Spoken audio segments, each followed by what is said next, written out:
Halo, shalom teman-teman. Shalom. Shalom. Hai Kak Daniel, shalom. Halo, shalom. Kabarnya gimana ya? Sehat semua kan ya? Walaupun tadi kita sudah bincang-bincang. Puji Tuhan sehat, Kak. Tuhan sehat. Nah, Kak semua Daniel gimana kabarnya? baik. Nah, tuh kita tanyain. Ini Rizka ya. Ini untuk apa? Pendeta Astela gimana? Baik ya kabarnya, Kak? Rizkanya nggak dijawab nanya ke Stella. Oke, baik. Tadi aku bilang baik kok. Oh iya. Sabar. Gimana teman-teman seminggu kemarin?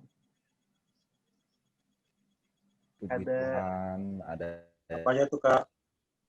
yang lain. yang pengen menyatakan bahwa seminggu kemarin tuh gimana gitu perasaannya, apakah wah biasa aja atau ya something yang daily rutin aja gitu atau gimana?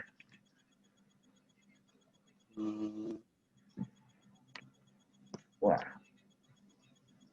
Raymond nih kayaknya nggak pengen ngomong nih, tapi gue tembak aja ya, Raymond. Gimana, Mon? Seminggu kemarin mantep lah kalau gua mah. Mantep ya. Mantap. Sebelahnya Yesi. Nah, itu siapa tuh? Oh, saya. Untuk minggu ini cukup lumayan menegangkan, namun berakhir dengan sukacita. Ada yang saya pro ini. Ya, Ya, habis seminar proposal sih. Iya, gue lihat kebetulan saya habis kelar. ya. Statusnya mengenai skripsi ya, mantap nih. Iya, bisa melanjutkan ke tahap selanjutnya. Puji Tuhan. Mantap. Terus siapa lagi ya? Siap-siap ya. Ezra nih kayaknya nih. Ezra. Gimana nih Ezra? Puji Tuhan, baik, sehat. Mantap. Untuk seminggu ke belakang gimana nih? Seminggu ke belakang, apanya nih yang gimana nih? Ya, mungkin ada hal-hal yang berkesan atau misalnya ada Oh, yang yang berkesan paling habis interview kerja kali ya. Ini lagi nungguin hasilnya sih, jadi ya agak-agak berharap juga, tapi kalau kata orang jangan terlalu berharap nanti hasilnya mengecewakan, ya udahlah diserahkan saja kepada Tuhan. harap dan berserah berarti ya. Ya. Ya kalau dari gue sih sorry. Kalau dari gue sendiri sih seminggu ke belakang luar biasa ya. Maksudnya ya gue berada di tempat yang baru gitu. Jadinya luar biasa inilah, maksudnya gue sehari-hari nggak begini tapi gue akhirnya seperti ini gitu loh. Jadinya akhirnya sesuatu yang baru seminggu ke depan gitu loh. Seminggu ke belakang. Kebetulan besok gue balik. Gitu. Nah, jadi kalau teman-teman lihat ya di sini, kita kan akan masuk ke tema nih. Tema apa yang paling penting dalam hidupmu gitu. Kalau misalnya dari teman-teman sendiri, nanti kan kita akan dibantu oleh Castella untuk pemahaman lebih lanjut ya. Kalau dari teman-teman sendiri sebenarnya menurut teman-teman apa sih satu orang aja deh. Tadi kan udah ini nih, udah nanya-nanya kabar yang lain. Kalau satu orang siapa ya? Mungkin kayaknya yang Yoas deh. Yoas, boleh ini nggak? Boleh sharing nggak? Kalau melihat judul yang di screen kita masing-masing, apa yang paling penting dalam hidupmu menurut Yoas apa sih? Apa ya?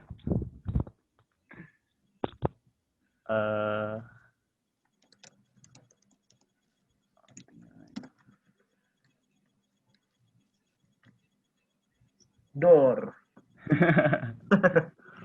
Mungkin yang terlintas deh satu kata atau mungkin ada beberapa kata. Eh, Mungkin yang langsung terlintas apa gitu? kalau langsung terlintas ya keluarga mungkin. Keluarga ya. Mm. Berarti sesuai nih dengan yang gue coba cari di di internet, what is the most important thing in your life gitu. Muncul di goalcast.com. Itu yang pertama tuh ada family, ada friends, ada love, ada your calling atau biasanya kita sebut passion, satu lagi tuh health, kesehatan. Nah, tapi sebenarnya apa sih yang paling penting di dalam hidup ini menurut versi Alkitab, menurut menurut secara Alkitabiah? Kita akan gali bersama-sama, kita akan pahami bersama-sama teman-teman. Nanti akan dibantu Kastela. Jadi kita mulai masuk, kita bersaat teduh. Boleh next.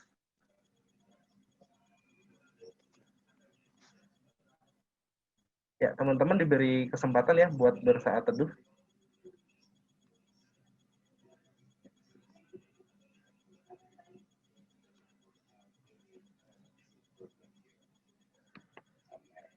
Mari kita bersatu di dalam doa. Bapa kami yang bertempat dalam kerajaan surga, terima kasih Tuhan karena Engkau telah boleh mengumpulkan kami di sini Tuhan secara online di dalam persekutuan pemuda ini Tuhan. Biarlah kiranya kami boleh mengenal kasih dan apa yang terpenting di dalam hidup ini kami Tuhan, sehingga kami boleh mengetahui sebenarnya apa yang paling kami utamakan, kami prioritaskan di dalam hidup ini Tuhan, dan kami boleh menjadikan itu sebagai kompas hidup kami Tuhan Yesus. Di dalam nama Tuhan Yesus, Kau berkati ke persekutuan ini. Haleluya, amin. Ya, untuk memulai persekutuan ini, kita akan bernyanyi dari lagunya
Lukas, bersyukurlah.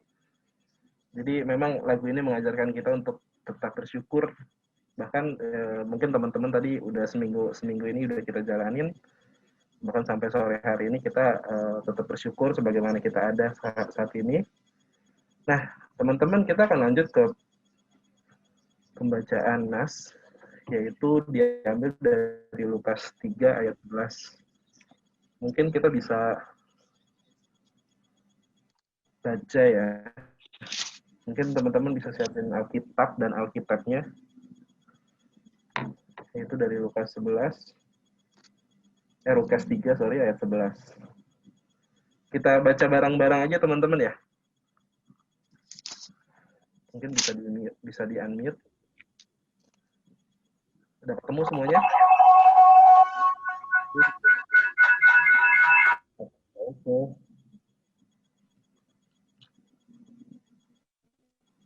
Ya udah, yang bisa kita baca bareng-bareng ya. Yang pertama, 1, 2, 3.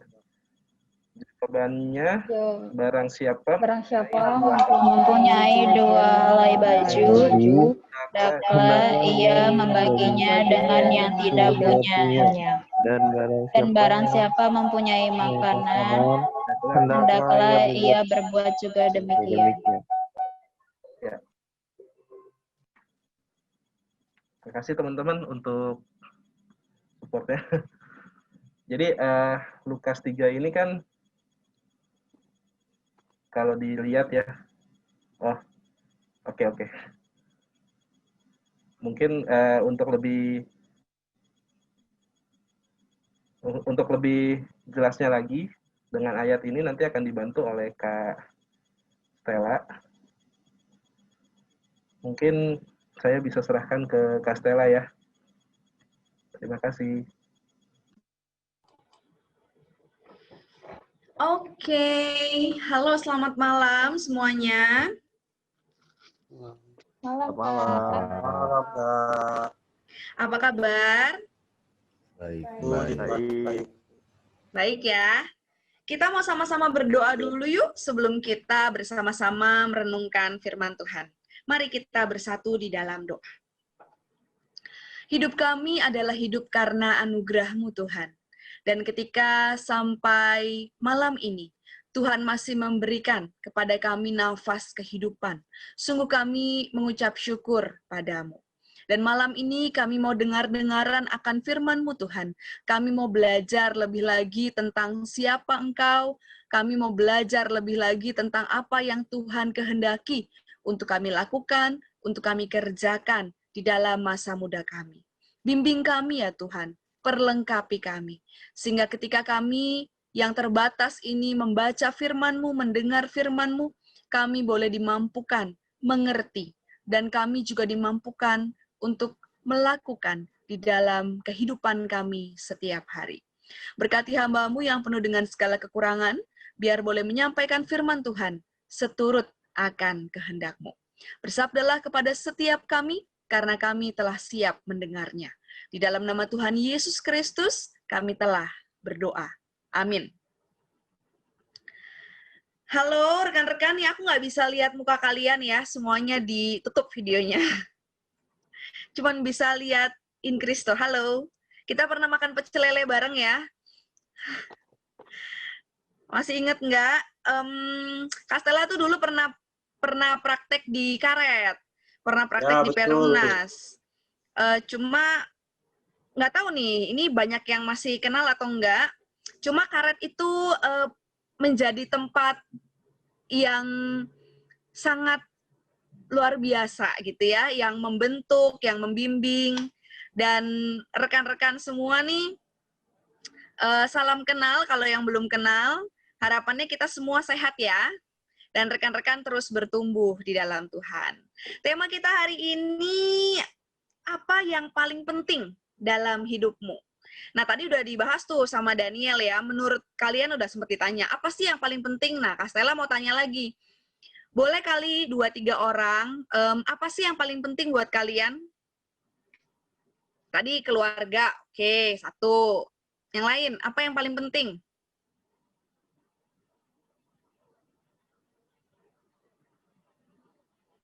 Nih gue kayak ngebaca kebatinan gitu ya. Sambil liatin, nungguin. Apa yang paling penting? Kalau nggak mau kelihatan mukanya ditutup, tapi mic-nya boleh dibuka. Apa yang paling penting menurut kalian buat hidup kalian? Keluarga? Masa depan penting nggak sih? Pasangan penting nggak?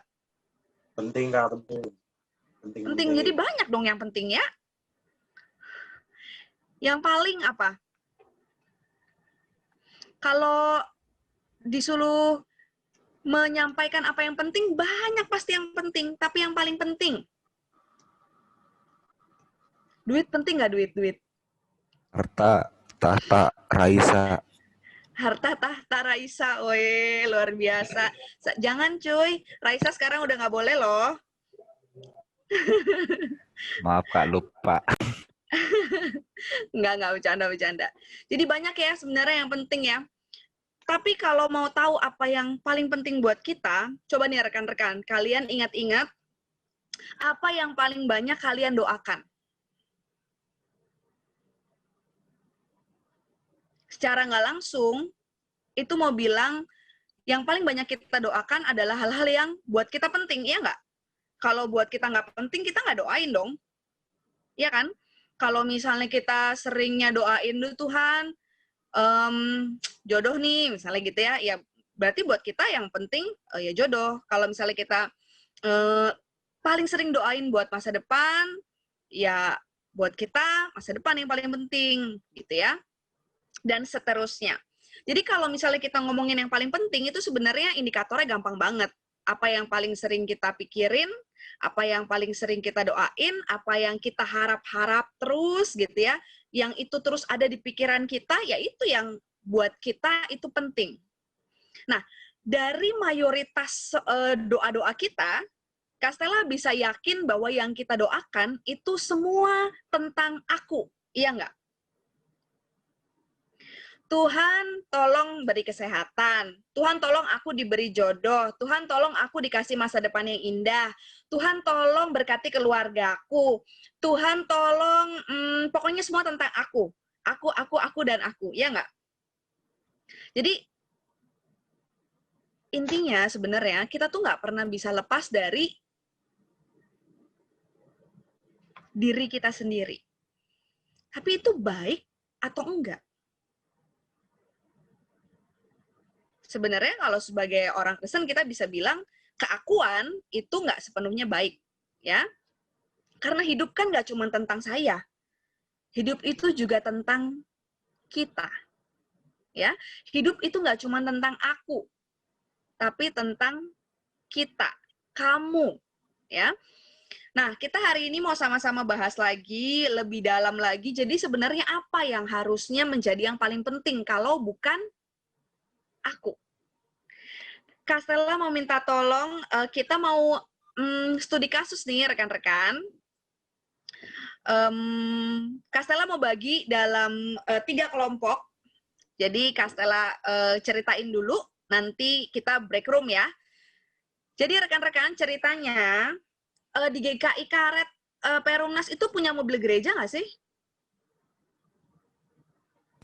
Banyak. Punya. Ya, punya. Punya. Ada berapa mobil gereja? Ada 2. Ada 2 ya? Oke. Tolong lupakan bahwa mobil gereja GKI Karet itu ada 2. Anggaplah bahwa GKI Karet itu cuma punya 1 mobil gereja. Ya. Jadi GKI Karet itu cuma punya 1 mobil gereja. Nah,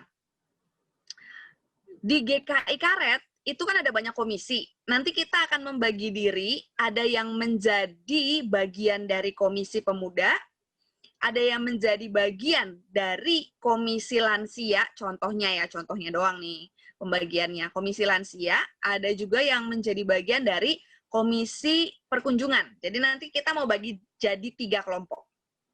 Nah, setiap komisi ini punya kepentingan nih rekan-rekan. Aku izin share screen ya. Jadi setiap kelompok itu punya kepentingan. Udah kelihatan belum rekan-rekan?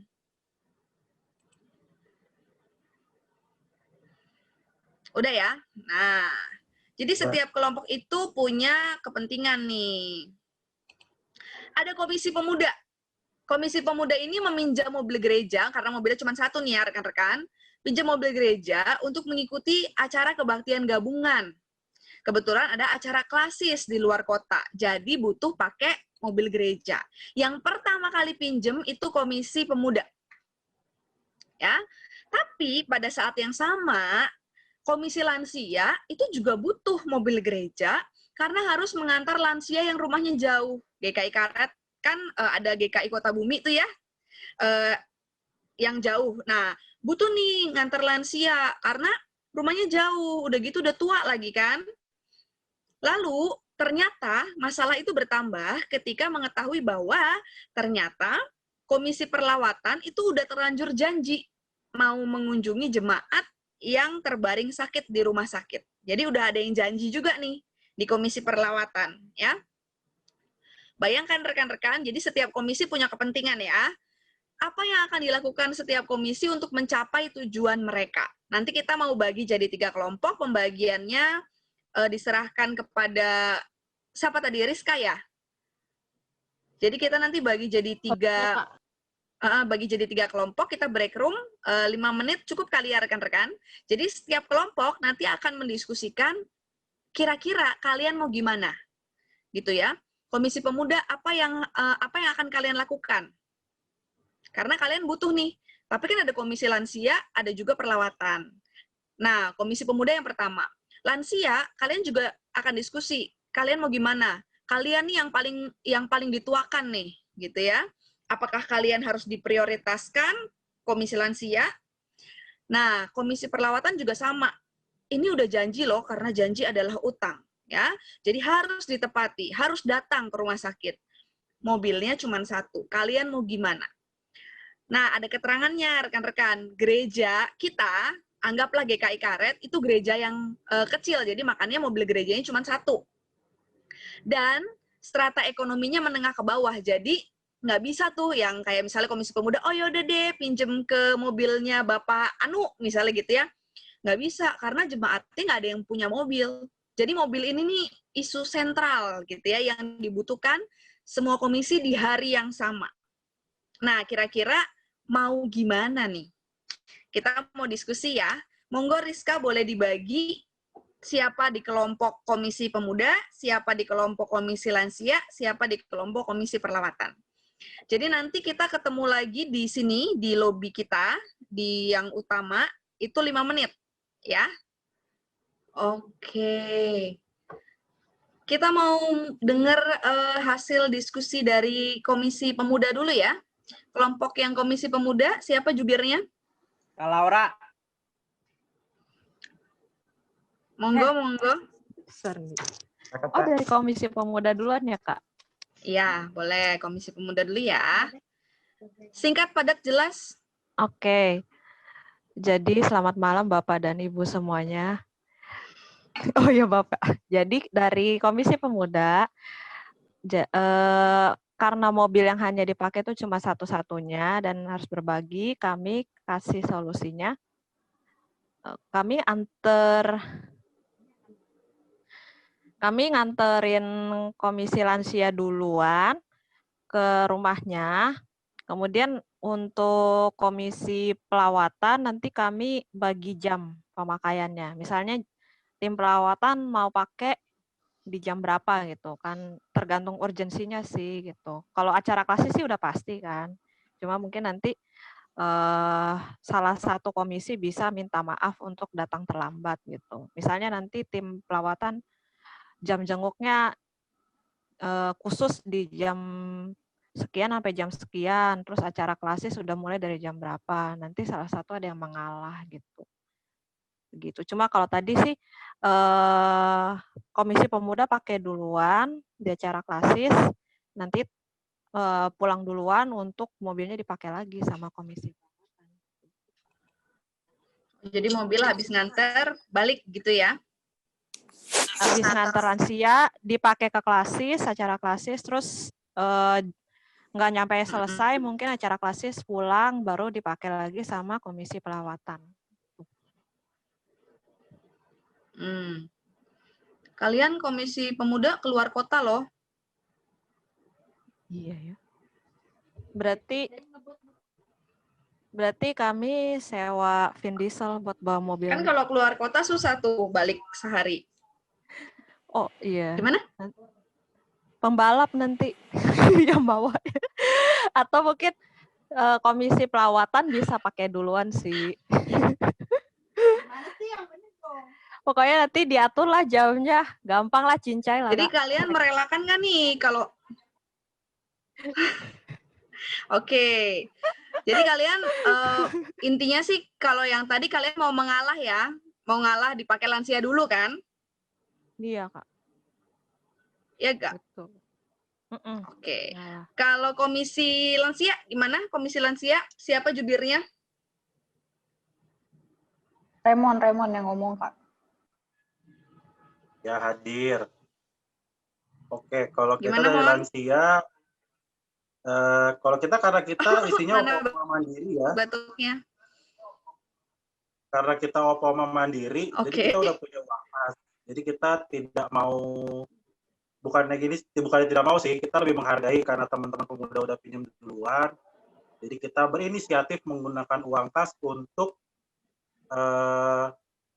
menggunakan Grab mengantar teman lansia yang rumahnya jauh gitu. Karena kan meskipun kita memang dituakan ataupun kita ya bisa dibilang opoma lah isinya, tapi ya kita menghargai karena teman-teman pemuda udah lebih dahulu minjem. Jadi toh kita juga di sini mengasumsikannya bahwa opoma ini sudah membuat uang kas. Jadi ya setidaknya buat Grab bisa lah uang kasnya gitu. Terus tadi ada masukan juga. Jadi selain kita jadi setelah kan kita punya permasalahan nih bahwa mobilnya cuma satu. Jadi tadi sempat ada yang ide juga bahwa ntar akan dibikin sebuah komisi tambahan, yaitu atau mungkin ya tim buat mengatur, mendata, dan ngejadwalin penggunaan mobil. Jadi kita ngedata tuh kira-kira dari lansia yang rumahnya jauh siapa aja, terus sama jadwal kegiatan lansia kapan. Nah nanti tinggal disamain dan disinkronkan dengan jadwal dari komisi-komisi yang lain supaya semuanya terbagi rata, jadi nggak rebutan. Udah kayak itu doang sih tambahannya tadi. Lansia yang bijak. Lanjut, komisi perlawatan. Daniel. Yes, ayo Yes. Game sweet. Siapa jubirnya? Daniel. Daniel malah tepuk tangan. Monggo Daniel. Ya, jadi kalau dari kami, ini kenapa sih? Kalau dari kami itu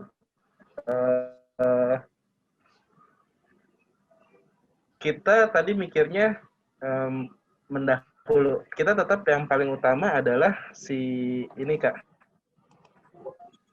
Si siapa? Si lansia. Jadi nanti urusannya adalah lansia dengan si komisi pemuda gitu.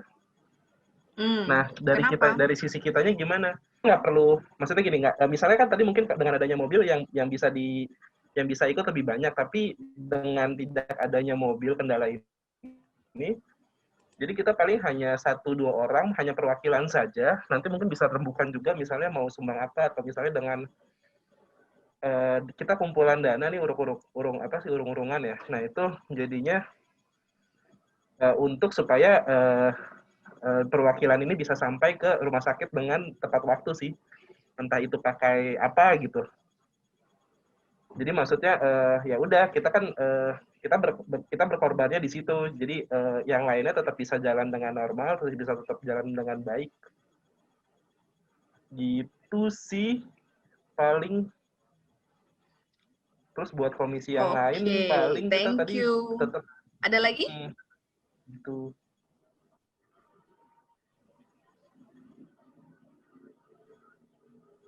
Jelas mau nambahin katanya.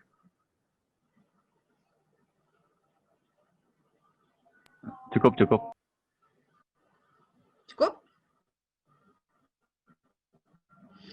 Nah, rekan-rekan, kalau tadi kita dengar, kesannya semua pada mau mengalah ya. Ya, kalau misalnya benar ini yang terjadi di dalam gereja kita, maka sebenarnya iklimnya ini udah bagus banget gitu ya. Semua mau mengalah. Harapannya ini bisa diterapkan gitu ya. Cuman lip service mentang-mentang kita nggak benar-benar merasakan kejadian yang sebenarnya gitu ya. Teori mah bisa gitu ya, bagus. Tapi yang harus benar-benar kita lakukan adalah prakteknya. Benar nggak kita bisa mempraktekkan itu? Benar nggak kalau misalnya ketika itu terjadi, kita bisa memberi, bahkan kita legowo kepentingan orang lain yang diutamakan? Kalau ini bisa kita wujudkan, indah banget ya. Nah, rekan-rekan, jadi apa yang penting buat kita? Apakah yang penting itu tujuan kita tercapai? Apakah yang penting semua bisa berjalan lancar? Apa yang penting semua damai aja gitu ya? Apa yang penting buat kita? Kalau dari simulasi kasus kita, aku boleh menyimpulkan, rekan-rekan ini berusaha semua kepentingan itu bisa berjalan dengan baik dan tidak mementingkan kepentingan kelompoknya, gitu ya. Bahkan yang lansia aja, udahlah kita keluarin duit nggak apa gitu ya. Padahal mungkin buat lansia-lansia sendiri uang kas itu penting, tapi mau memberi gitu ya. Yang penting bukan tujuan kelompok yang tercapai, tapi ya semuanya gitu ya, supaya kondisinya baik. Kalau kita membaca rekan-rekan dari bacaan Alkitab kita hari ini, saya mau ajak kita buka, tadi udah kita sama-sama baca sih, dari Injil Lukas 3 ayatnya yang ke-11. Injil Lukas 3 ayatnya yang ke-11. Saya bacakan lagi ya buat kita semua. Jawabnya, barang siapa mempunyai 2 helai baju, hendaklah ia membaginya dengan yang tidak punya. Dan barang siapa mempunyai makanan, hendaklah ia berbuat juga demikian. Rekan-rekan, ayat ini, aku mau minta izin mau share screen. Jadi rekan-rekan, ayat ini dari Injil Lukas itu punya latar belakang yang kental bicara tentang pertobatan sebenarnya. Jadi latar belakang Injil kita itu tentang pertobatan. Bertobat itu kata Yunaninya itu metanoia. Ya. Kalau kita lihat metanoia itu artinya perubahan pikiran. Ya, perubahan diri. Berbalik dari dosa. Itu pertobatan.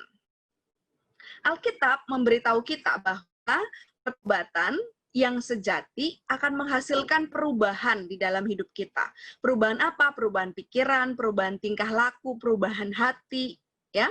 Jadi pertobatan yang sejati adalah perubahan atas tujuan yang kita kejar. Bukan sekedar perubahan pada cita-cita, tapi perubahan pada tujuan sesuatu yang kita kejar. Kalau tadi kita tujuannya adalah yang komisi pemuda mau acara klasis, yang lansia mau nganter temennya, yang perlawatan mau jenguk karena udah janji. Nah, ketika pertobatan itu dihayati di dalam kehidupan orang percaya, maka pertobatan itu mengubah tujuan. Jadi tujuannya bukan kelompok saya. Tujuannya bukan lagi supaya saya yang tercapai, orang lain masa bodoh. Enggak. Tapi kayak tadi yang rekan-rekan bersama-sama role play kan gitu ya. Berjuang supaya semuanya kalau bisa itu bisa berjalan dengan baik. Gimana caranya? Itu yang kita sama-sama pikirkan, itu yang kita sama-sama diskusikan gitu ya. Pertobatan sejati menjadikan kemuliaan Allah dan kemajuan kerajaan Allah itu menjadi tujuan utama di dalam kehidupan kita. Jadi yang utama itu bukan kita lagi, bukan tujuan kita, tapi tujuan Allah. Supaya semuanya dengan baik, supaya semuanya aman, damai gitu ya, dan semuanya buat kemuliaan Allah. Nah, Yohanes yang menulis Injil Lukas, jadi Injil Lukas ini ditulis oleh Yohanes, ya. Yohanes yang menulis Injil Lukas ini secara khusus menyampaikan bahwa tulisan di dalam pas 3 ini itu ditujukan untuk 3 golongan sebenarnya, latar belakangnya ya. Tapi kalau kita merujuk di ayat yang ke-11 ya,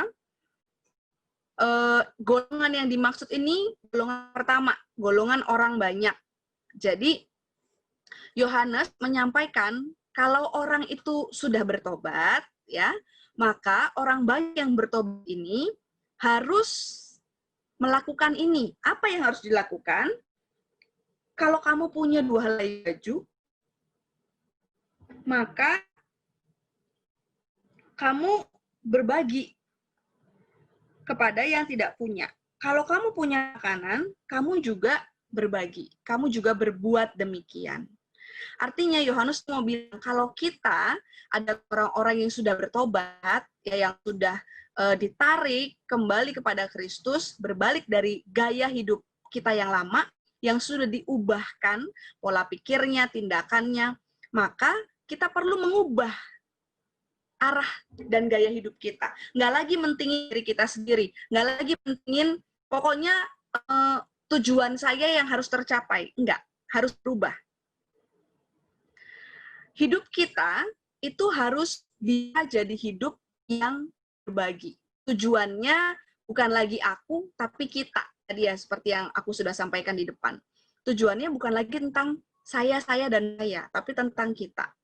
Ketika kita adalah orang-orang yang sudah bertobat, orang-orang yang sudah menerima kasih Kristus, maka hidup kita juga harus jadi hidup yang berubah. Membuahkan apa yang baik, itu menjadi tanda pertobatan. Itu jadi tanda metanoia. Kalau kita lihat konteks dalam bacaan Injil kita. Pertobatan dan perubahan hidup itu harus kelihatan. Jadi kalau misalnya kita cuma bilang, oh ya saya percaya Tuhan, saya mau berubah jadi lebih baik, saya mau hidup saya jadi berkat buat orang lain, tapi itu kita lakukan dalam kehidupan kita, maka ya nato ya, cuman ngomong doang. Nah, Yohanes mengajak setiap orang melakukan tindakan sosial, wujud nyata, berbagi sebagai wujud perubahan hidup, sebagai wujud pertobatan. Hidup kita udah diubahkan. Rekan-rekan, kalau kita lihat nih di slide kita, ada yang salah nggak sih dari gambar ini?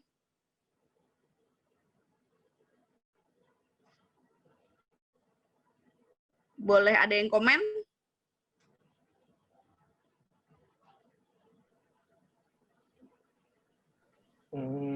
Berbagi, dia berbuat baik ketika dilihat CCTV. Nah, ya betul. Lihat nih ya, ada CCTV-nya. Kalau kita lihat gambar ini kesannya bagus sih, dia berbagi gitu ya, dia ngasih. Tapi lihat tuh, si ibu ini ngelihat gitu ya, ngelihat ke atas. Ada CCTV-nya, jadi dia berbuat baik. Nah, kalau ini yang terjadi, itu juga sebenarnya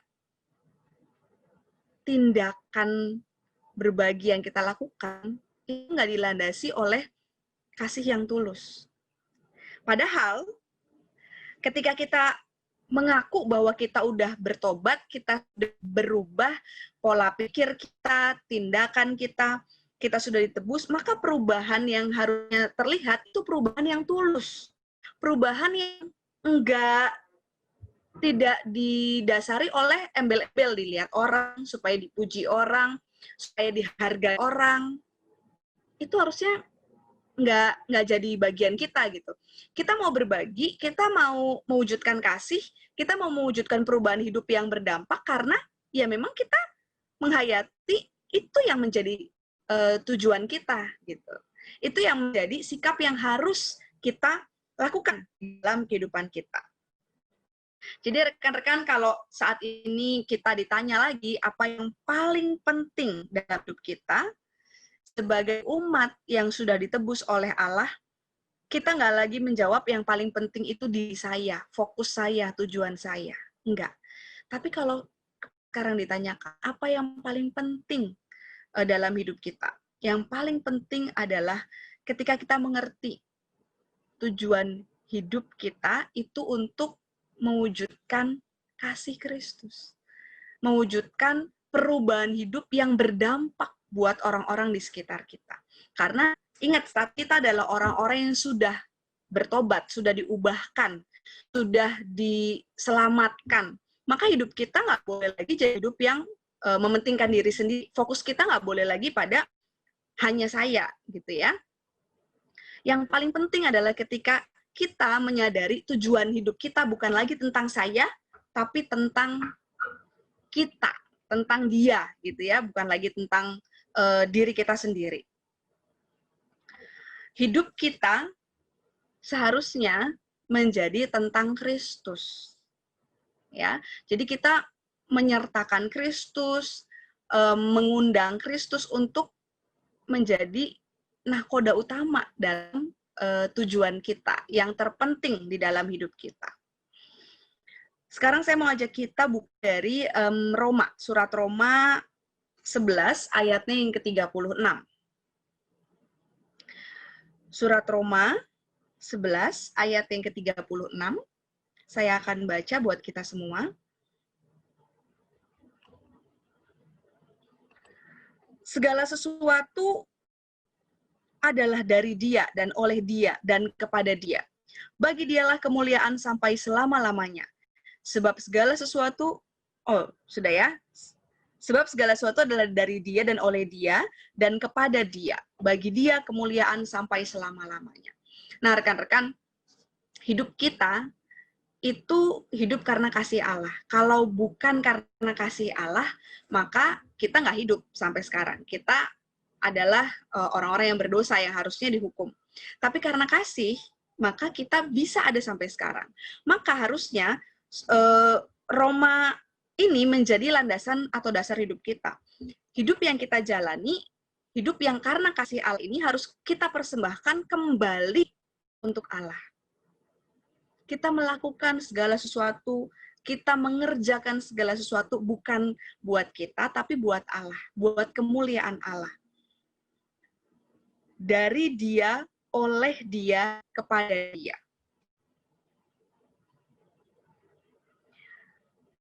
Kalau rekan-rekan pernah dengar lagu Aku mau makan, ku ingat kamu, aku mau tidur, ingat kamu. Tahu nggak lagu itu?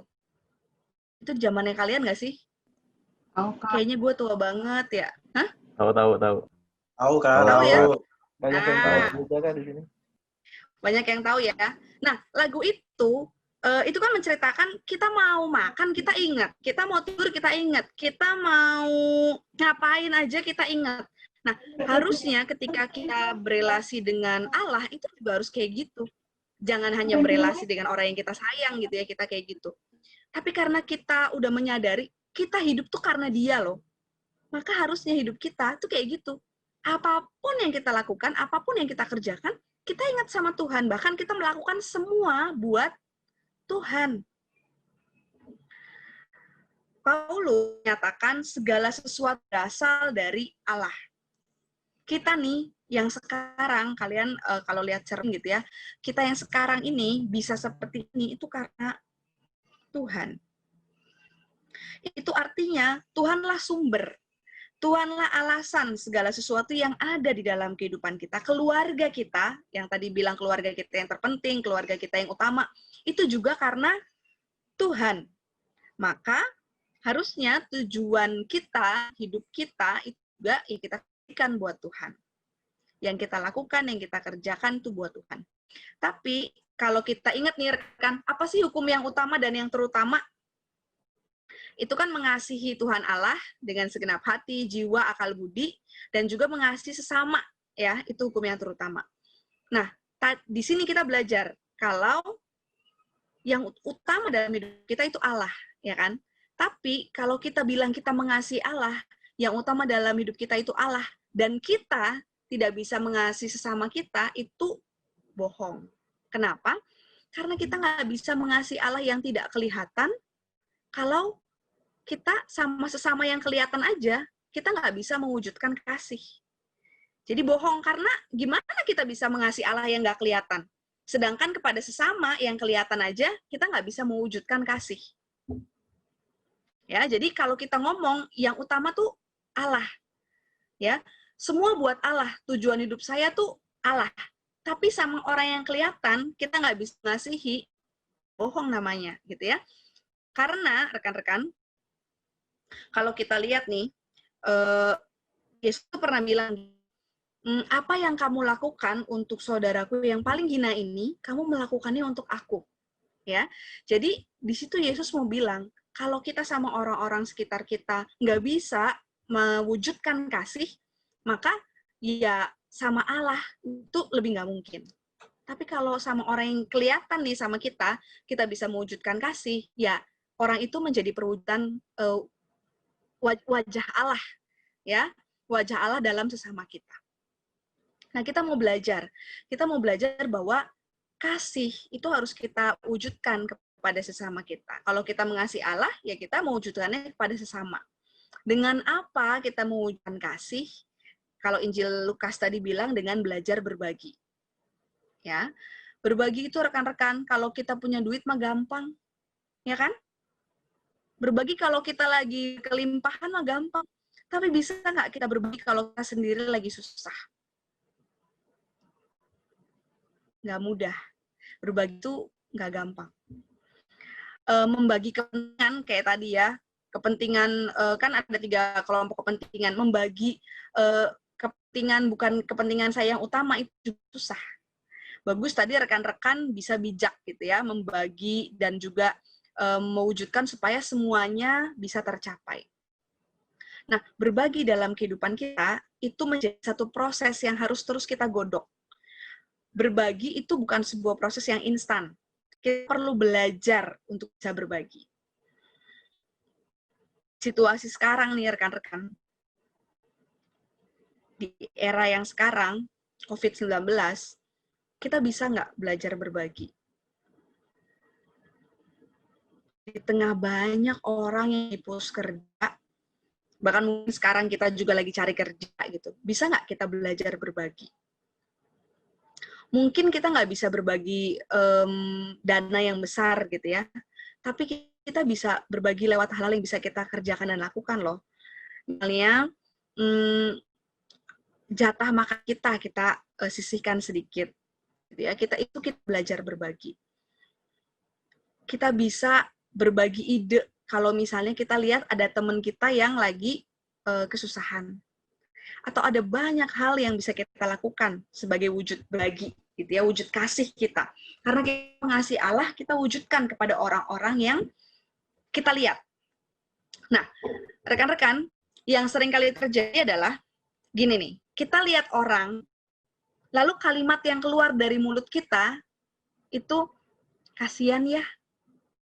Sering nggak rekan-rekan itu terjadi? Jadi kita lihat orang, aduh kasihan ya. Tapi udah stop sampai situ aja. Sampai pada lip service aja, kasihan ya. Kalau cuman sampai situ aja, ya kita nggak mewujudkan kasih. Kita nggak mewujudkan tindakan yang utama dalam hidup kita setelah kita menyadari bahwa kita tuh orang yang bertobat, kita orang yang harusnya berubah. Nggak lagi mementingkan diri kita. Kalau cuman pada kasihan, ya kita masih mentingin diri kita. Tapi mau nggak kita berkorban? Ada sesuatu yang bisa kita kasih, ada sesuatu yang bisa kita korbankan. Nah, disitulah wujud kasih dinyatakan. Rekan-rekan, pernah dengar cerita tentang seorang bapak, namanya Bai Fang Li. Ada yang pernah dengar nggak? Jadi rekan-rekan, Bai Fang Li ini, dia seorang tukang beca. Dia tukang beca, dia bukan di Indonesia ya, dia di Cina. Jadi Bai Fang Li ini seorang tukang beca, dan kita bisa lihat dia menjadi tukang beca dari muda. Jadi dari muda dia tukang beca. Pada suatu ketika, rekan-rekan, dia itu melihat ada anak kecil yang lusuh sekali, yang untuk makan itu susahnya luar biasa. Lalu dia mendatangi anak itu dan dia bertanya, makan? Lalu si anak itu bilang, tapi anak itu pegang uang. Dan Bayi Fangli itu tanya, loh, kan kamu punya uang, kenapa kamu nggak beli makan? Lalu si anak ini bilang, Kek, aku mengumpulkan uang ini untuk adik-adikku. Orang tuamu mana? Lalu si anak ini bercerita bahwa orang tuanya mulung, tapi sudah 2 minggu tidak pulang. Lalu setiap hari akhirnya Bayi Fangli ini mengurus anak-anak ini, ya ada 2-3 orang. Tapi orang tua kembali-kembali. Dan akhirnya Bayi Fangli memutuskan untuk membawa anak ini ke yayasan atau panti asuhan. Semenjak itu, si Bayi Fangli itu berjanji kepada ibu panti asuhan ini untuk membiayai ketiga anak ini yang dititipkan di panti asuhan.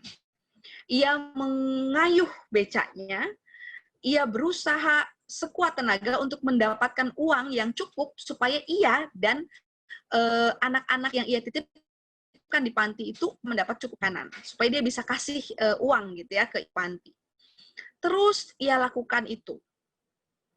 Dan benar saja orang tua dari anak ini nggak pernah ketahuan, gitu ya. Bertahun-tahun itu ia lakukan.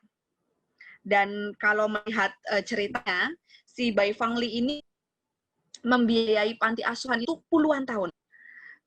Akhirnya bukan cuma 3 anak itu yang dibiayain, tapi ada banyak anak-anak lain yang ia biayai dari hasil ia mengayuh becaknya. Sampai di umur sekitar 80-an, kalau nggak salah, ia meninggal, ia mengatakan bahwa ia udah nggak kuat lagi untuk mengayuh becaknya. Lalu si ibu panti asuhan itu membuat pembukuan uang yang dikumpulkan oleh Bayi Fangli itu hampir 500 juta. Bayangkan seorang tukang becak puluhan tahun ia kasih uangnya untuk panti asuhan, bukan buat dirinya loh, buat panti asuhan, dan uang yang dikasih itu jumlahnya luar biasa untuk seorang tukang becak. Ia nggak kaya, bahkan ia hidup sangat sederhana, tapi Bayi Fangli ini menyadari bahwa tujuan hidupnya itu bukan tentang dirinya saja. Yang terpenting itu bukan tentang hidupnya, tapi yang terpenting adalah supaya banyak orang bisa hidup, gitu ya. Jadi bukan cuma hidup buat dirinya, tapi banyak orang bisa hidup. Sehingga ketika ia meninggal, rekan-rekan, ada satu kalimat yang disematkan di lisannya.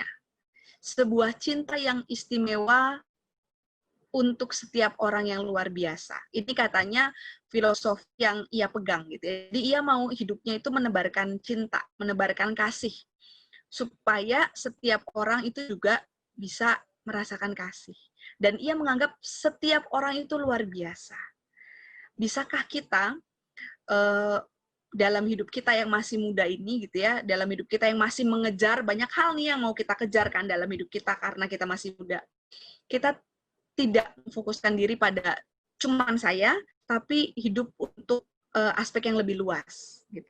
Kita mau belajar menebarkan kasih, kita mau belajar berbagi, kita mau belajar bahwa hidup kita itu tujuannya untuk menebarkan kasih Kristus, memuliakan Kristus. Biarlah kita boleh diingatkan dalam perenungan kita pada hari ini bahwa yang terpenting itu supaya kehendak Kristus, kasih Kristus bisa dinyatakan lewat hidup kita. Amin. Tuhan Yesus memberkati kita. Rekan-rekan ada yang mau tanya boleh ya.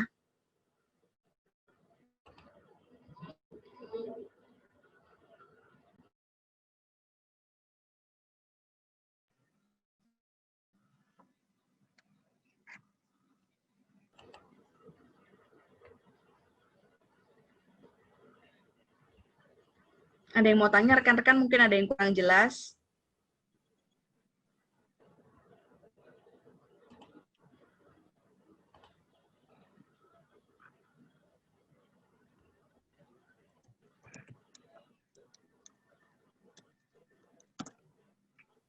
Teman-teman ada yang mau ditanyakan mengenai perenungan kita hari ini?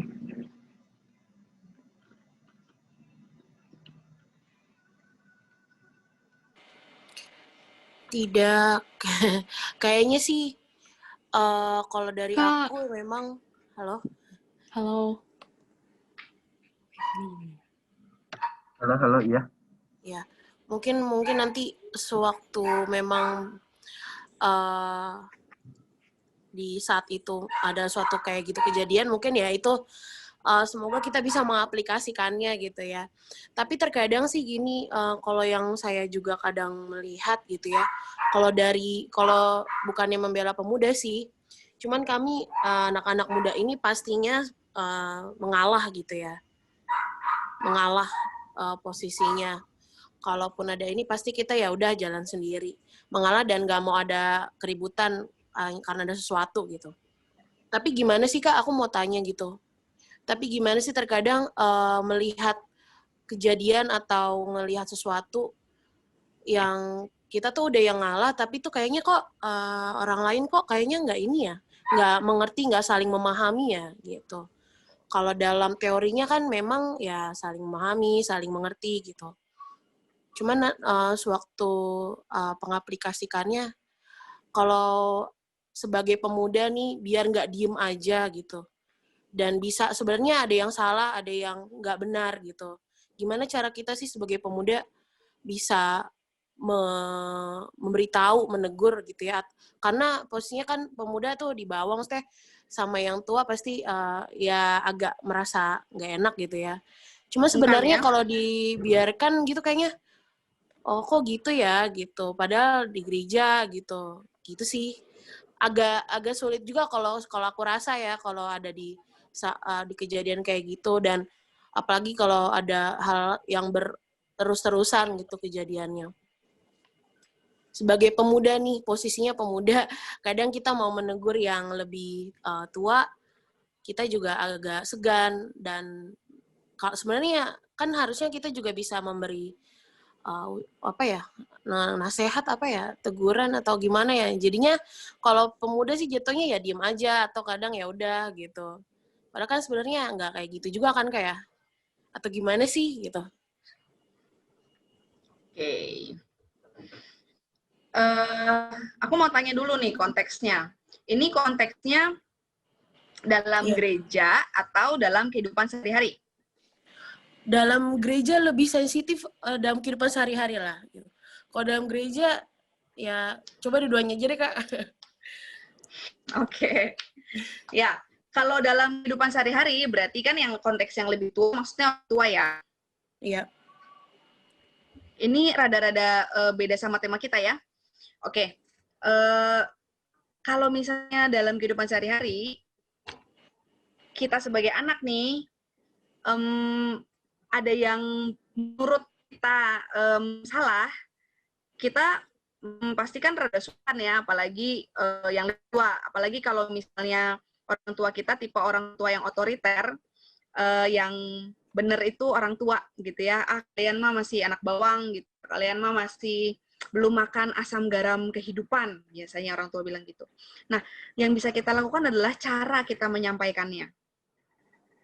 Jadi rekan-rekan, kadang cara penyampaian itu penting banget ya.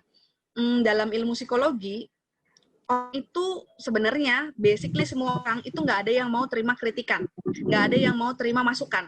Bukan cuma yang tua, bahkan kita yang muda pun, kita aja kalau misalnya dikasih masukan nama yang tua juga males kan. Nah itu sebenarnya ya bagi kita manusia, kita tuh ada yang suka gitu. Nah apalagi ini konteks yang ditanyain, kita mau kasih tahu bahwa ada yang salah nih, gitu ya. Berarti kan kita mengkritik. Nah, mau kasih masukan aja susah, apalagi ini mau mengkritik. Nah, yang paling itu caranya, yang pertama caranya. Kita tuh perlu belajar apresiatif. Nah, ini budaya Indonesia itu sangat tidak apresiatif, memang. Ya, budaya kita, budaya di Indonesia itu budaya yang ya emang senengnya lihatnya jelek gitu. Jadi kalau misalnya suruh cari yang salah tuh gampang banget. Tapi kita mau belajar nih, kalau kita yang muda, kita kan mau kasih masukan ke yang tua. kita mesti belajar apresiatif. Jadi yang pertama-tama adalah kita lihat dulu yang baiknya apa sih. Misalnya, kita mau tegur orang tua kita karena buat kita peraturannya tuh udah nggak relevan dalam situasi sekarang misalnya ya. Maka yang pertama kita lakukan nih, kita bilang, kita nggak mungkin bilang gini, mama papa tuh up to date. Ya ada kita habis ya. Nah, caranya adalah penyampaiannya yang apresiatif.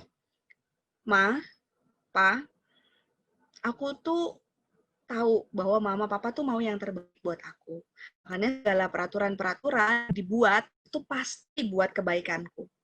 Tapi boleh nggak aku kasih masukan? Nah, jadi bahasanya, penyampaiannya ya, itu penting banget. Karena gimana penyampaian kita, itu sangat mempengaruhi penerimaan. Ya, dan gaya ngomong itu juga termasuk ya. Kalau kita ngomongnya udah keras duluan, orang juga dengarnya udah emosi. Kalau di gereja, sebenarnya ada banyak forum loh yang bisa kita gunakan untuk menyampaikan.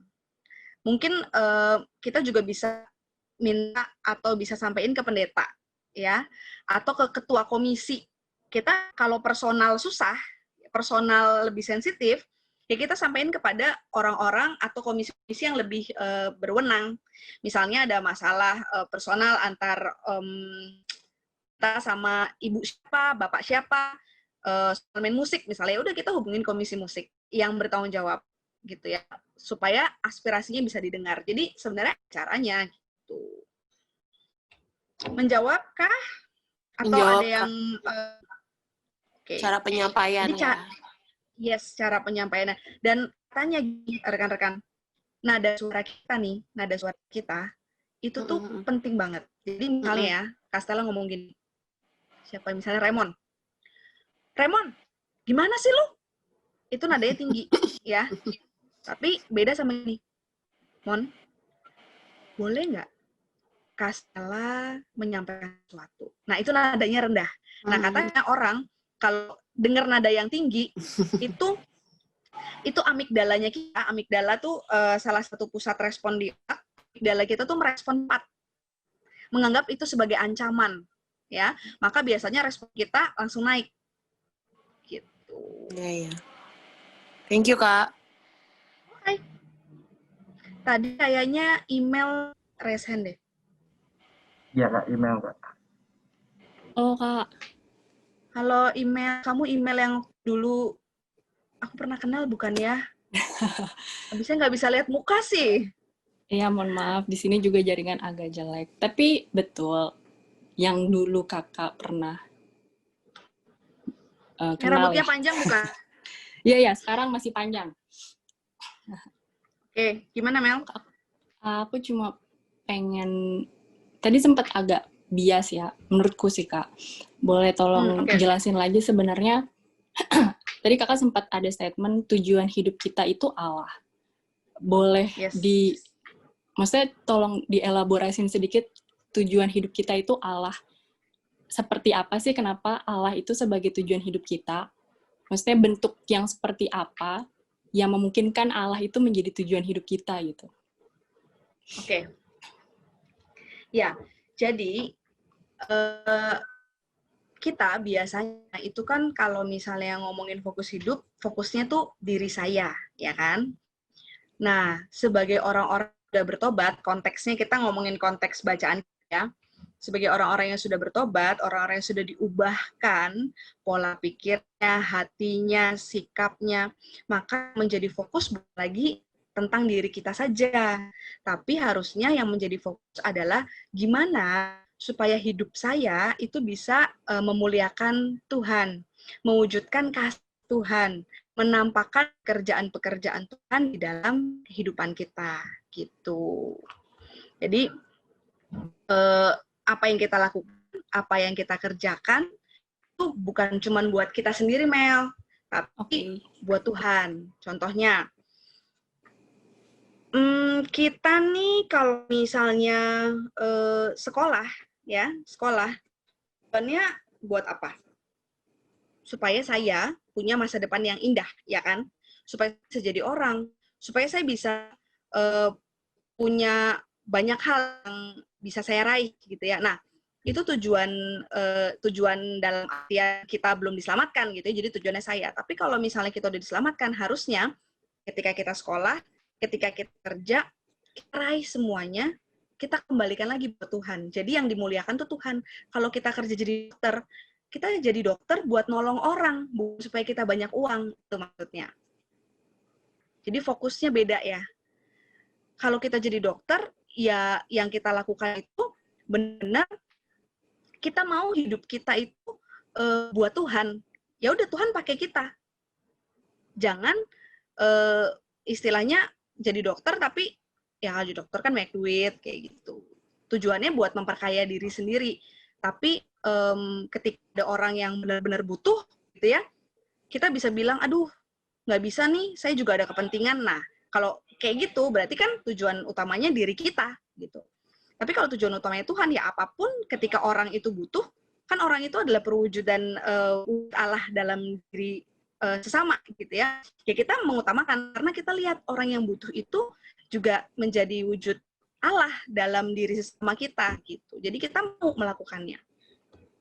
Semoga nangkep ya Mel. Oke. Kalau belum boleh tanya lagi. Kadang tuh kalau semisal kita ngomongin oke, tujuan hidup kita itu Allah untuk mempermuliakan Allah gitu kan. Tapi pada kenyataannya kenyataannya ketika pemikiran kita udah ngasih prinsip seperti itu, tapi di dalam hati kita sometimes jadinya itu menurutku ya jadinya tuh bias. Jadi kalau semisal kita udah ngasih yang kita berpikir kalau kita udah ngasih yang terbaik buat orang lain, tapi pemikiran yang dibilang katanya kita udah ngasih yang terbaik buat orang lain, menurutku itu aja udah salah prinsipnya. Paham gak sih Kak maksudku? Aku bingung nih ngejelasinnya. Jadi gimana ya jelasinnya? Susah juga sih Mel. Karena itu soal perasaan kan? Itu perasaan dirimu kan? Itu kan perasaan kamu sendiri. Jadi kamu susah nih jelasinnya. Karena kita menilai kitanya. Nah, ya balik lagi, itu mah personal gitu loh. Itu sangat personal. Kayak, apa ya, personal ya. Oh gini, email. Menurut kamu cukup cantik nggak? Biasa aja, Kak. Nah, biasa aja kan. Tapi ada kan orang yang bilang jelek. Ada yang bilang cantik banget. Nah, itu kan personal. Oke. Nah, maka kita tuh emang susah ya ngukur indikator. Jadi, udah bener belum kita melakukannya buat Tuhan. Jadi yang tahu itu ya sebenarnya diri kita dan Tuhan. Karena itu sangat personal, Mel. Susah menjabarkannya dan apa ya? Karena penilaian kita, penilaian orang itu kan juga bisa beda kan. Berarti Kak secara nggak langsung indikator kita untuk tahu apakah ini benar atau tidak di mata Tuhan itu berdasarkan perasaan. Yang pasti gini, yang tahu itu tulus atau enggak itu kamu dan Tuhan. Yang tahu tulus atau enggak itu kamu dan Tuhan. Karena orang lain ya kita kan bisa pakai topeng dalam hidup kita, ya kan? Kayak tadi gambar ngasih gitu ya. Dia bisa bilang enggak kok, saya lakuin ini karena saya ngerasa Tuhan udah luar biasa dalam hidup saya. Dia bisa ngomong gitu. Tapi hati yang tahu siapa? Dirinya. Di ukurannya yang bisa tahu benar-benar ya kamu tulus atau enggak, kamu melakukan itu benar-benar buat Tuhan atau buat dirimu, itu hanya kamu dan Tuhan gitu. Bukan perasaan ya, tapi yang tahu benar fokusnya itu apa, fokusnya itu siapa, yang tahu dengan benar itu hanya kamu dan Tuhan. Orang lain itu bisa kita bohongin. Kamu ke gereja, Kenapa? Ya, orang bisa bilang, oh ke gereja karena saya mau dengar firman Tuhan. Tapi ada loh orang-orang yang ke gereja karena kalau nggak ke gereja ntar dilihat orang nggak enak ya. Ada orang-orang yang ke gereja karena alasannya pengen dapat berkat. Ada orang-orang yang ke gereja karena mau ketemu temen, ya bisa beda-beda kan? Jadi yang tahu benar-benar fokus dan tujuannya apa yang kita lakukan gitu ya, itu cuman dirimu dan Tuhan gitu. Dan kita nggak boleh judge orang gitu.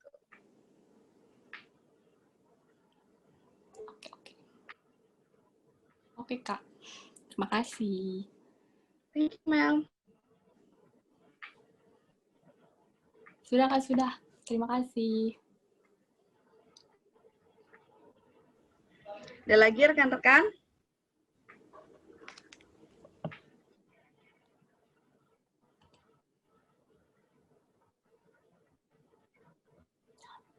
Kak, satu lagi. Halo Kak Stella, ini Yesi. Sorry, namanya cuma Ye doang. Iya, oke. Oke.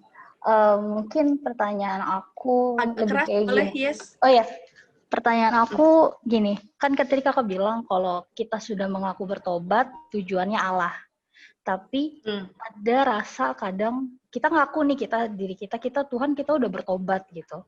Tapi ada kalanya kita melakukan dosa lagi nih Kak. Contoh, ada lingkungan pekerjaan yang menekan bahwa oh kamu harus berprestasi supaya kamu mencapai sesuatu, misalkan contoh naik jabatan, atau kamu harus punya bekal di masa depan, contoh punya investasi yang besar supaya kamu punya kehidupan yang lebih layak. Kadang tuh itu sering mengusik gitu. Tapi di satu sisi bahwa kita ngaku kita tuh udah tobat gitu. Kita maunya tujuannya Allah, tapi nggak memungkiri juga banyak hal-hal yang pengen kita capai. Apakah pencapaian kita itu sebenarnya benar-benar fokusnya aku itu salah, atau gimana ya parameter kita ngukur bahwa ini nggak semata-mata buat aku doang kok gitu. Kadang suka ngerasa ini egois gak ya? Atau kan di sisi lain kalau itu kayak ini udah cukup belum ya? Yang gitu sih Kak. Kadang kita sulit, jujur apalagi kita masih muda, jadi maksudnya banyak hal yang pengen kita kejar, banyak hal yang pengen kita gapai, tapi di satu sisi apakah ini dosa atau enggak gitu sih Kak. Oke. Ya, jadi kaya itu salah atau nggak salah? Kita mau punya sesuatu salah nggak salah juga sih, gitu ya. Asal cara-caranya benar gitu. Nggak salah juga kita pengen punya sesuatu, ya itu nggak salah ya rekan-rekan. Boleh aja. Tapi benar tadi yang Yesi juga tanyain, indikator kita cukup tuh apa, gitu ya. Nah ini yang penting ya rekan-rekan. Karena indikator cukup setiap orang itu beda, ya. Tapi supaya kita bisa setidaknya tahu batasnya gitu ya. Ya kalau kita udah punya dengan fungsi yang sama, ya udah gitu. Kita mesti bisa bedain ini kebutuhan atau keinginan. Kalau kita udah lihat nih, misalnya handphone kita udah punya kan? Oke, punya. Kita lihat kalau kita beli lagi, ya itu keinginan atau kebutuhan. Kalau itu keinginan, ya kita bisa bilang cukup. Ya, kan kita udah punya. Ya. Kalau hobi gimana? Kalau hobi kan pasti kepengennya lengkap. Ada yang mau kasih masukan kalau gimana? Hobi saya emang ngoleksi handphone, Kak, misalnya. Boleh aja, tapi gini rekan-rekan, jangan sampai, intinya kenapa sih kita bisa bilang cukup? Sebenarnya intinya jangan sampai itu jadi ilah lain buat kita. Itu kan intinya. Jangan sampai sesuatu itu akhirnya membuat kita menduakan atau menomorsekiankan Tuhan gitu. Jadi maka kita perlu bisa bilang cukup. Dan terutamanya kan sebenarnya uang gitu ya. Uang tuh yang paling susah gitu ya. Kita nggak bisa bilang cukup. Nah, kalau tadi Yesi bilang, iya saya tuh mau berusaha hidup bertobat gitu, tapi tetap kan ada hal-hal sekitar yang buat kita tuh pengen atau akhirnya melakukan sesuatu yang salah. Nah, rekan-rekan, hidup beriman itu dinamis. Hidup beriman itu dinamis. Jadi pasti ada naik, pasti turun. Pasti ada naik, pasti ada turun. Kita hidup, jantung kita hidup itu kan naik turun kan. Kalau misalnya udah statis, biasa aja, ya mati. Nah, iman itu nggak biasa aja. Iman itu emang naik sama turun, naik sama turun, naik sama turun. Nah, ingat, setiap kali kita naik, ya, ketika kita di atas, iblis itu nggak akan tinggal diam. Iblis itu pasti kepengen kita turun gitu. Makanya kita digoda oleh berbagai macam godaan yang ada di sekitar kita. Yang biasanya bersifat kedagingan, yang akhirnya membuat kita turun. Tapi ketika kita turun, kita tuh juga perlu menyadari setiap kali kita turun, Roh Kudus kerjanya luar biasa loh buat kita. Sehingga kita itu pasti berusaha diajak buat naik lagi. Nah, naik lagi, udah di atas, pasti dosa itu membuat kita tuh turun lagi. Nah, disitulah makanya kita tuh perlu menyadari iman itu kan dinamis gitu. Kita perlu terus mendekatkan diri sama Tuhan, terus diingatkan, terus berbalik. Makanya kenapa buat orang Kristen persekutuan penting. Kenapa? Supaya orang di sekitar kita bisa menjadi support system yang mengingatkan kita. Kenapa ke gereja itu penting? Supaya kita juga bisa disadarkan. Kalau misalnya pas kita di bawah, kita juga bisa terus di bawah cepat naik gitu. Jadi memang hidup, apalagi hidup kekristenan itu bukan hidup yang gampang ya rekan-rekan. Jadi jangan dikira ketika kita jadi orang Kristen semuanya itu bakal enak, aman, nyaman. Justru Yesus aja bilang kalau misalnya kita mau ikut Dia, Yesus bilang pikulah kuk, tapi kuknya ringan loh, gitu ya. Jadi Yesus nggak bilang hidupnya mulus, enggak. Ya pikul kuk, pikul tanggung jawab, pikul beban. Tapi kalau bersama dengan Yesus pasti bisa. Naik turunnya itu akan lebih ringan kalau kita terus berusaha menyertakan Yesus di dalam kehidupan kita.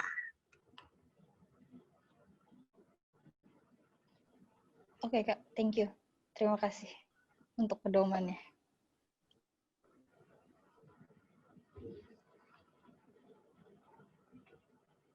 Lagi rekan-rekan?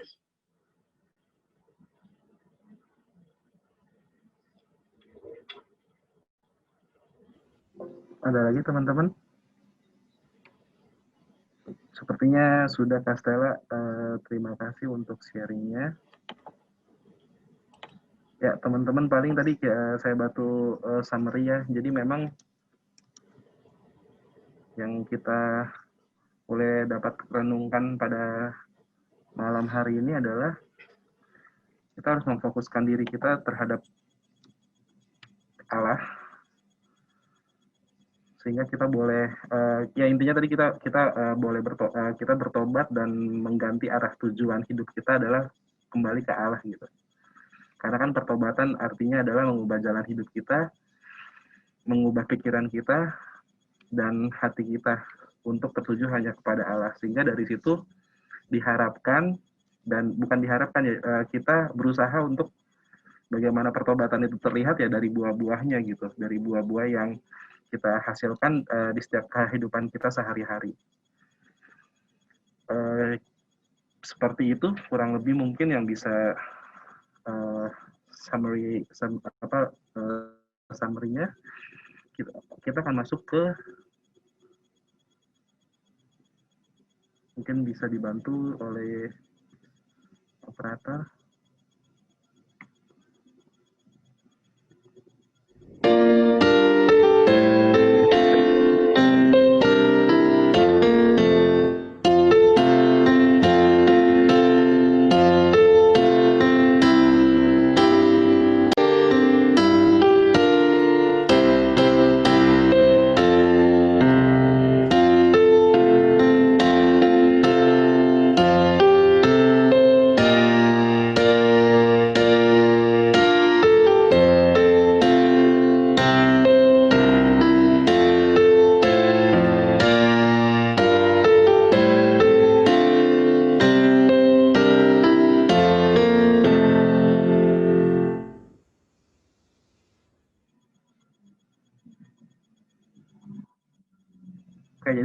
sekarang kita dipersilakan untuk memberikan persembahan melalui bisa di-scan ataupun melalui OVO.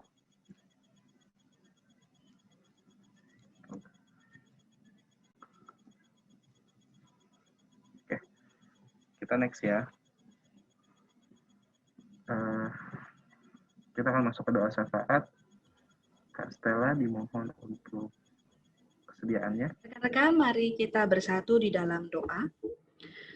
Tuhan, kami bersama-sama bersatu hati pada malam ini. Kami mau berdoa bagi setiap kami, Tuhan. Kiranya Engkau menganugerahkan kepada kami kesehatan di tengah pandemi. Biarlah kami tetap punya imun tubuh yang prima ketika kami harus keluar rumah, ketika kami harus bertemu dengan orang-orang. Jaga kami, Tuhan, lindungi kami. Kami berdoa juga untuk seluruh keluarga kami. Biarlah kami semua tetap dalam penyertaan dan kami semua tetap dalam kasih-Mu, ya Allah. Kami juga berdoa, ya Allah, bagi teman-teman kami yang kehilangan pekerjaan karena pandemi ini. Kuatkan mereka, Tuhan, beri daya kreativitas, sehingga teman-teman kami boleh memikirkan hal-hal yang dapat dikerjakan dan dilakukan untuk dapat mulai kembali segala kegiatan, untuk dapat memulai kembali berusaha memenuhi apa yang menjadi kebutuhan mereka. Kami berdoa juga, Tuhan, untuk banyak orang yang saat ini sedang sakit, untuk tenaga-tenaga medis yang berjuang, Tuhan juga yang kiranya beserta dengan mereka semua. Teman-teman kami yang masih berkuliah, masih sekolah online, Tuhan juga kiranya berikan hikmat, berikan kerajinan, ketekunan, biar dapat menyesuaikan diri dengan baik di tengah sistem online saat ini. Kami berdoa juga buat teman-teman yang bekerja, baik yang work from home maupun yang work from office. Tuhan yang kiranya tempatkan kami di tempat yang terbaik, dan di tengah tugas tanggung jawab kami, pakai kami, Tuhan, sehingga kami boleh menyatakan kasih Kristus kepada orang-orang di sekitar kami. Kami boleh belajar bagi lewat hal-hal yang bisa kami lakukan dan kerjakan lewat setiap anugerah yang Tuhan nyatakan di dalam kehidupan kami. Kami kiranya juga saat ini berdoa bagi bangsa dan negara kami, Tuhan yang berkati para pemimpin agar beri hikmat untuk mengatasi setiap pergumulan, pergolakan yang sedang terjadi. Secara khusus berkait dengan UU Cipta Kerja yang sampai hari ini, Tuhan, masih menimbulkan berbagai gejolak. Hikmat kepada para petinggi negeri agar dari permohonan kami, harapan kami, hanya di dalam nama Tuhan Yesus kami berdoa. Amin. Amin. Ya, kita akan memasuki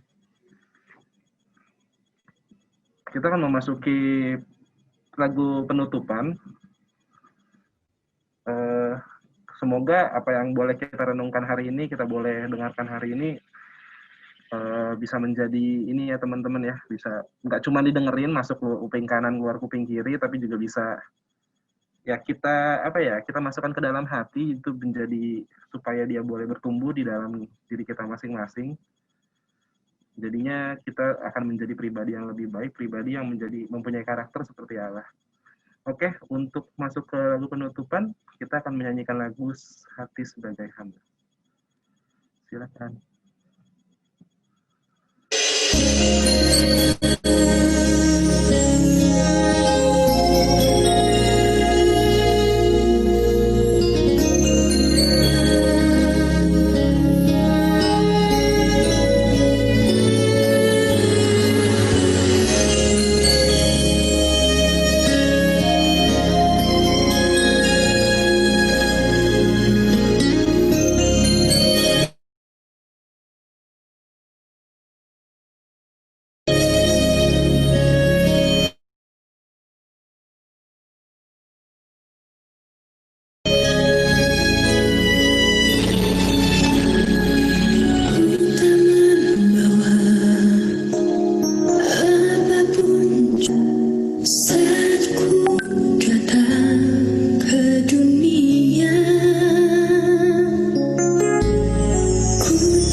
teman-teman, kita masuk ke doa penutup ya. Kita bersatu di dalam doa. Allah Bapa yang bersatu dalam kerajaan surga, terima kasih Tuhan, kami boleh merenungi renungan hari ini Tuhan. Kami boleh semakin diberkati Tuhan melalui pendeta Stella Tuhan. Apa yang kami boleh renungkan hari ini boleh bertumbuh di dalam hati kami masing-masing Tuhan, tidak hanya masuk kuping kanan keluar kuping kiri Tuhan Yesus. Dan sebentar juga kami akan beraktivitas masing-masing, kiranya Engkau berkati kami satu persatu Tuhan, sehingga kami boleh beraktivitas dengan tetap mengacukan hati kepada Engkau saja Tuhan Yesus. Dalam nama Tuhan Yesus kami telah berdoa. Haleluya, amin. Oke, ibadah pemuda Sabtu 17 Oktober udah selesai teman-teman. Terima kasih, selamat hari Minggu. Selamat hari Sabtu, sorry. Selanjutnya Warta Pemuda akan dibacakan oleh Rizka ya.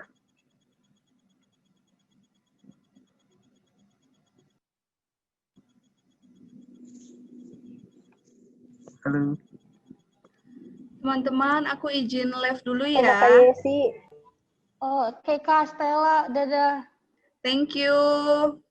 Iya, God bless you. Sama operator. Thank you Kak Stella. Dadah Kak Thank you, Stella. Kak Stella.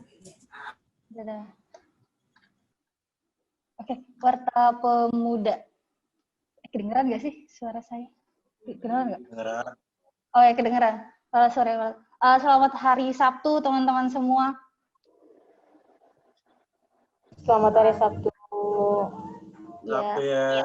Oke, ibadah Sabtu tanggal berapa sekarang? Sabtu tanggal 17. Oh ya, 17 Oktober 2020 dilayani oleh Kak Stella yang udah live duluan. Terima kasih Kak Stella. Terus MC-nya ada Kak Daniel, terus operatornya ada saya sendiri, dan kooperator ada Jerry. Thank you Jerry. Terus terima kasih juga buat teman-teman yang udah hadir di Sabtu ini. Semoga terberkati dari ibadah ini. Teman-teman mari sama-sama belajar. Semoga perenungannya bisa kita aplikasikan. Kemudian untuk pengumuman, kita ada acara nih di bulan ini. Nggak cuman ibadah aja, tapi saya lupa tanggalnya. Sebentar, minggu depan. Minggu depan tuh tanggal 24. Sabtu tanggal 24 kita ada acara. Acaranya itu apa? Ini dikasih tahu gak ya? Tahu gak ya?